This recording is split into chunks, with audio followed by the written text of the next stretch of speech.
નમસ્કાર દર્શક મિત્રો, વાવાઝોડું જે દાન નામનું બંગાળની ખાડીમાં ત્રાટક્યું છે, આપ જોઈ શકો કે તે વધારે દિવસે ને દિવસે મજબૂત બનતું દેખાઈ રહ્યું છે, જેને લઈને આગામી દિવસોમાં કડાકા ભડાકા સાથે વૃતસરનું મેઘતાંડવ થશે। તો મિત્રો, આ વાવાઝોડાને કારણે આગામી દિવસોમાં કયો ટ્રેક બનશે, સાથે જ આગામી દિવસોમાં વાવાઝોડું કઈ દિશા પકડશે અને ખાસ આ વાવાઝોડાને કારણે ગુજરાત ઉપર કેટલું નુકસાન થવાનું છે તેના વિશે પણ વાત કરવાની છે। બીજી તરફ મિત્રો વાત કરીએ તો અત્યારે વરસાદનું હવામાન જે છે તે ખાસ કરીને ગરમાઈ રહ્યું છે, જેને લઈને વાવાઝોડાની તારીખો પણ એક નવી આવી ગઈ છે। નવું બીજું વાવાઝોડું પણ સામે આવ્યું છે। તેની સાથે સાથે હવામાનમાં એક મોટો પલટાવ જોવા મળ્યો, જેને લઈને દિવાળીના સમયગાળા આસપાસ ખાસ કરીને કઈ નવા જૂની થતી આપણને રીતસરની જોવા મળી શકે તેવી મિત્રો આગાહી છે। આ નકશામાં મિત્રો તમે જોઈ શકો કે વરસાદનું દબાણ અહીંયા બંગાળની ખાડીમાં પૂર્વાનુમાન સાથે મજબૂત બની રહ્યું છે, ત્યારે બીજી તરફ જોઈ શકો કે આ ગુજરાતની બોર્ડરના વિસ્તારો પાસે પણ અત્યારે વરસાદનું દબાણ જે છે તે તીવ્ર બનતું દેખાઈ રહ્યું છે, જેને લઈને આગામી સમયની અંદર ગુજરાતના લોકો થઈ જાય સાવધાન। વાવાઝોડા દાનાને લઈને પણ મિત્રો મોટા સમાચાર સામે આવ્યા છે, તેના વિશે પણ તમને ખાસ કરીને માહિતી આપી દઉં તો દાન વાવાઝોડું મોડી રાત્રે ઓડિશાના તટ સાથે ટકરાયું હોવાનું સામે આવ્યું છે। રાત્રે લગભગ ગઈકાલે 1 વાગ્યે ભદ્રક જિલ્લામાં ધામરા પાસેનું લેન્ડફોલ વાવાઝોડાએ કર્યું હતું, જ્યારે આ લેન્ડફોલ સર્જાતા દાના વાવાઝોડાની ગતિ ગઈકાલે 120 કિલોમીટર પ્રતિ કલાકે પહોંચી હતી, જેને કરીને ગઈકાલે તો મિત્રો રીતસરનું એક તોફાન જોવા મળ્યું હતું ખાસ ઓડિશા બોર્ડર પાસે। અને આ દાન વાવાઝોડાને લઈને બીજા પણ કેટલાક નવા સમાચાર આવી રહ્યા છે। તમને જણાવી દઈએ કે દાના વાવાઝોડાને લીધે ઓડિશા અને પશ્ચિમ બંગાળના કેટલાક વિસ્તારોમાં શુક્રવાર સવારના 100 થી લઈને 120 કિલોમીટર પ્રતિ કલાકનો પવન ફૂંકાતા કાચા મકાનો પણ ઉડી ગયા, ઝાડવાઓ પણ ઉખડી ગયાના સમાચાર છે। તેથી મિત્રો સાથે બંને રાજ્યોના અનેકો જિલ્લાની અંદર વરસાદના પાણીઓ જે છે તે રોડ રસ્તા ઉપર ઉતરી આવ્યા હતા, અને તેની સાથે મિત્રો અત્યાર સુધીમાં કોઈ મોટી દુર્ઘટના સર્જાઈ હોવાનું સામે નથી આવ્યું, કારણ કે અગાઉ જ જે છે તે મિત્રો ટીમ ત્યાં તૈનાત કરી દેવામાં આવી છે। તેની સાથે મિત્રો વાત કરીએ તો ગઈકાલે મોડી રાત્રેથી જ ત્યાં લેન્ડફોલ થઈ ગયું છે દાના વાવાઝોડાનું, તેને લઈને ઘણા સ્થળેથી વૃક્ષો પણ ધરાશાયી થતા લોકોની મિત્રો જાનહાનિ પણ સર્જાઈ શકે તેવા દ્રશ્યો સામે આવ્યા છે। બીજી તરફ મિત્રો દાન વાવાઝોડાની વાત કરીએ તો 10 કિલોમીટર પ્રતિ કલાકની ઝડપે આ વાવાઝોડું અત્યારે ઉત્તરીય દક્ષિણીય ભાગોની અંદર ખાસ કરીને પલટો મારી રહ્યું છે, એટલે કે આ વાવાઝોડું ધીમે ધીમે હવે ભારતની અંદરની દિશા પકડી રહ્યું છે। જો મિત્રો તે નજીક આવી ગયું અને મધ્યપ્રદેશ સુધી આવી ગયું તો તેની રીતસરની અસર ગુજરાતના ભાગોમાં થતી આપણને જોવા મળી શકે।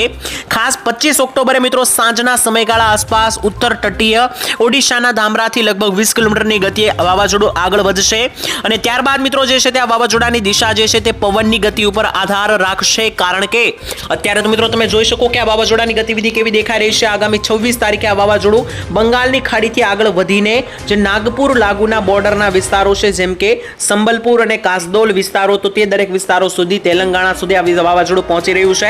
ત્યારબાદ મિત્રો 26 તારીખે સાંજના સમયગાળા દરમિયાન મિત્રો જેમ જેમ સમય આગળ વધે છે તેમ તેમ આ વાવાઝોડું જે છે તે વરસાદની સિસ્ટમમાં તબદીલ થઈ ગયું। જોઈ શકો કે વાવાઝોડું મટીને 26 તારીખે આ એક મોટી વરસાદની સિસ્ટમ બની ગઈ હોય તેવું દેખાઈ રહ્યું છે, અને આ સિસ્ટમ પણ જોઈ શકો કે મિત્રો આ પશ્ચિમીય દિશા તરફ લગાતાર આગળ વધી રહી હોય તેવું દેખાઈ રહ્યું છે।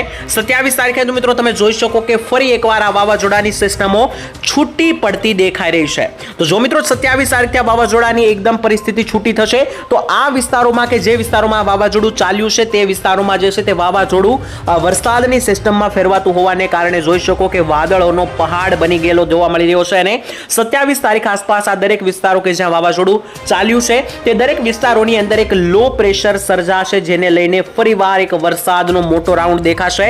28 તારીખે મિત્રો જોઈ શકો તેનો ફેલાવો જે છે તે ધીમે ધીમે આગળ આવી રહ્યો છે, અને ગુજરાતમાં પણ તેના કેટલાક અવશેષો આગળ વધતા હોય તેવું મિત્રો અહીંયા દેખાઈ રહ્યું છે, અને 29 તારીખે તો ખાસ કરીને ગુજરાતના પણ 1 થી 2 વિસ્તારોની અંદર વરસાદ સારો જોવા મળે દક્ષિણીય ગુજરાત અને સૌરાષ્ટ્રમાં, તેવી ખાસ કરીને મિત્રો અત્યારે એક આગાહી છે।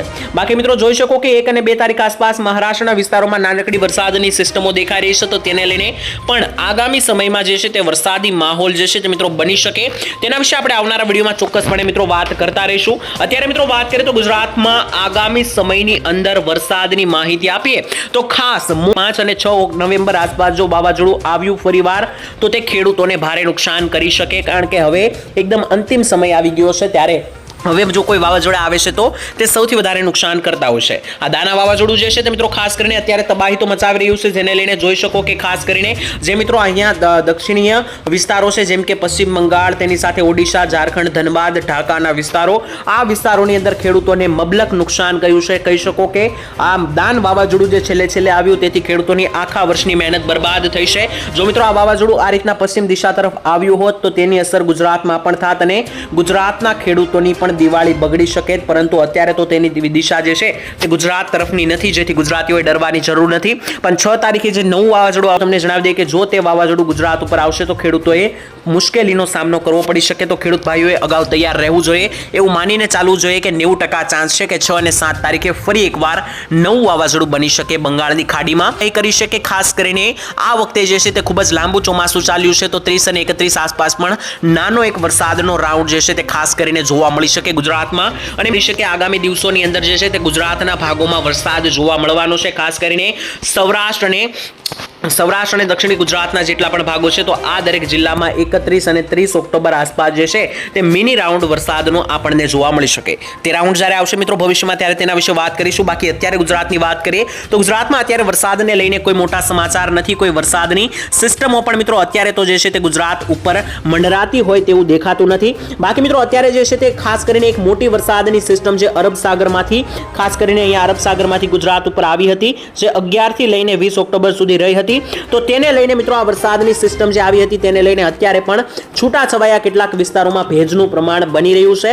તે ભેજને કારણે મિત્રો હજી જે છે તે આવનારા થોડા દિવસ જે છે તે ગરમીને કારણે અમુક વિસ્તારોમાં ગરમીની સિસ્ટમોને કારણે વાદળો બનશે અને આબ ફાટી શકે 1 થી 2-3 વિસ્તારોની અંદર. બાકી મિત્રો હવે ગુજરાતના અન્ય કોઈ મોટા વિસ્તારોમાં વરસાદની આગાહી નથી. ધીમે ધીમે મિત્રો એવી અત્યારે એક આગાહી છે કે ખાસ કરીને આગામી થોડા દિવસોની અંદર એટલે કે આગામી 2 થી 3 દિવસ ગુજરાતીઓએ એક ભારે ગરમીનો સહન કરવો પડશે. ગરમીનો રાઉન્ડ આવી રહ્યો છે તેવી આગાહી છે. તો મિત્રો આવો આપણે એક પછી એક જોઈ લઈએ કે કયા ભાગોમાં આજે કેટલી ગરમી રહેવાની છે. શરૂઆત મિત્રો કરીએ આજે બપોરના સમયગાળાથી. મિત્રો વાત કરીએ કે આજે બપોરે કયા ભાગોમાં કેટલી ગરમી નોંધાશે. તો મિત્રો સૌથી ભારે ગરમી જે છે તે ખાસ કરીને આજે કચ્છ લાગુ વિસ્તારોમાં રહેવાની છે. કચ્છની મિત્રો વાત કરીએ તો પાકિસ્તાન બોર્ડરને રહેલા વિસ્તારોની અંદર તો આજે 40 ડિગ્રી સુધીનું તાપમાન જતું દેખાઈ રહ્યું છે, જેમાં લખપત, ખાવડા અને ધોળાવીરા, લોધરાણીનો સમાવેશ થયેલો છે. આ દરેક વિસ્તારોની અંદર 38 થી લઈને 40 ડિગ્રી સુધીના તાપમાન જઈ શકે. તેની સાથે રાપર લાગુ વિસ્તારો, ભુજ અને નલિયાની અંદર જે છે તેની સાથે માંડવી, ગાંધીધામ, ભચાઉ આ દરેક વિસ્તારોની અંદર પણ 38 થી લઈને 39 ડિગ્રીના તાપમાન જઈ શકે. કાળો કહેર અને ગરમીનો સહન કરવાનો વારો આવી ગયો છે. હવે સૌરાષ્ટ્રની વાત કરી લઈએ તો સૌરાષ્ટ્રની અંદર પણ મિત્રો ખાસ કરીને જોઈ શકો કે દરિયાકાંઠાના વિસ્તારમાં 32 ડિગ્રીના તાપમાન છે, જેમ કે મહુવા, અલંગ, પાલીતાણા, ભાવનગર, મહુવા, ઉના, રાજુલા, વેરાવળ, કોડીનાર, ઉના, પોરબંદર આ દરેક વિસ્તારો સાથે દ્વારકા લાગુના વિસ્તારો. તો આ દરેક જે દરિયાકાંઠાના વિસ્તારો છે ત્યાં 32 થી લઈને 34 ડિગ્રીનું તાપમાન જે છે તે મિત્રો જોવા મળી શકે. જ્યારે મિત્રો વાત કરીએ તો કચ્છની નજીકના જેટલા પણ વિસ્તારો છે જેમ કે ખાસ કરીને કુડા લાગુ વિસ્તારો, ધાંગધ્રા, હાલાવાડ, સુરેન્દ્રનગર, મોરબી, જામનગર, વાંકાનેર, ધરોલ, સાવડી આ વિસ્તારોમાં 34 થી લઈને 35 ડિગ્રીના તાપમાન જઈ શકે. વચ્ચે આવતા દરેક જિલ્લાઓ જેમ કે બોટાદ જિલ્લો, અમરેલી જિલ્લો, રાજકોટ જિલ્લો અને જુનાગઢ જિલ્લો, તો આ 4 જિલ્લાઓના તમામ તાલુકાઓની અંદર 33 ડિગ્રીના તાપમાન આજે જોવા મળશે, એટલે કે સારી લેવલની ગરમી જોવા મળશે. મધ્ય ગુજરાતની વાત કરીએ તો મધ્ય ગુજરાતમાં તો ખાસ કરીને જે કચ્છ બાજુના પશ્ચિમીય ભાગો છે ત્યાં વધારે ગરમી છે, જેમ કે કુડા, વિરમગામ, ગાંધીનગર, અમદાવાદ, ધોળકા, સુરેન્દ્રનગર, નડિયાદ, કપડવંજ આ વિસ્તારોમાં 34 થી લઈને 35 ડિગ્રી સુધીના તાપમાન જવાની શક્યતા છે. જ્યારે ગોધરા લાગુ વિસ્તારો, દાહોદ, લુણાવાડા, મહીસાગર, ખેડા, અરવલ્લીમાં 32 ડિગ્રીના તાપમાન જઈ શકે. ઉત્તર ગુજરાતમાં પણ મિત્રો આજે કાળો કહેર જોવા મળશે. જે કચ્છને બોર્ડરના વિસ્તારો છે જેમ કે થરાદ, રાધનપુર, દિયોદર, સાંતલપુર, ડીસા, ભાટસણ આ વિસ્તારો, પાલનપુર સહિતના વિસ્તારોમાં 35 થી 38 ડિગ્રીના તાપમાન જવાની શક્યતા. જ્યારે આબુ, અંબાજી, ખેડબ્રહ્મા, હિંમતનગર, મહેસાણા, ડુંગરપુર અને પ્રાંતિજ, મોડાસા લાગુ વિસ્તારોમાં 35 થી લઈને 34 ડિગ્રીના તાપમાન જવાની શક્યતા છે. દક્ષિણીય ગુજરાતના ભાગોની વાત કરીએ તો ખાસ કરીને વલસાડ, ભરૂચ, બારડોલી, વ્યારા, આહવા, ડાંગની અંદર 31 થી 32 ડિગ્રીના તાપમાન જઈ શકે. જ્યારે દક્ષિણ ગુજરાતના અન્ય જિલ્લાઓ જેમ કે ખંભાત, બોડેલી, વડોદરા, છોટાઉદેપુર, રાજપીપળા, ભરૂચ, જંબુસર, ડભોઈ, કરજણ આ દરેક દક્ષિણ ગુજરાતના ભાગોમાં પણ 32 થી 33 ડિગ્રી તાપમાન જવાના આજે જે છે તે મિત્રો ચાન્સ દેખાઈ રહ્યા છે. મિત્રો હાલ આજના હવામાન સમાચાર અહીં પૂર્ણ થાય છે. આ સમાચાર તમને કામના લાગ્યા કે નહીં કોમેન્ટ સેક્શનમાં લખીને જણાવી દેજો. વિડીયો પસંદ આવ્યો તો વિડીયોને ખાસ કરીને એક લાઈક કરી દેજો, ચેનલને સબસ્ક્રાઇબ જરૂર કરી દેજો, કારણ કે આગામી વિડીયોની અંદર મિત્રો આપણે વાત કરીશું તો અહીંયા જોઈ શકો કે બંગાળની ખાડીમાં અત્યારે કાળો કહેર બની રહ્યો છે અને વાદળો પણ ઝડપાઈ રહ્યા છે. તેને લઈને આગામી સમયમાં જો નવી વરસાદની સિસ્ટમ બનશે તો તેના વિશે ચોક્કસપણે તમને જણાવીશું. હાલ મિત્રો આજ માટે રજા લઈએ છીએ. આવતીકાલે મળીશું તો નવા વાવાઝોડાની વાત કરીશું, વરસાદ વિશે પણ વાત કરીશું. ત્યાં સુધી રજા આપશો. ધન્યવાદ. જય માતાજી, જય દ્વારકાધીશ.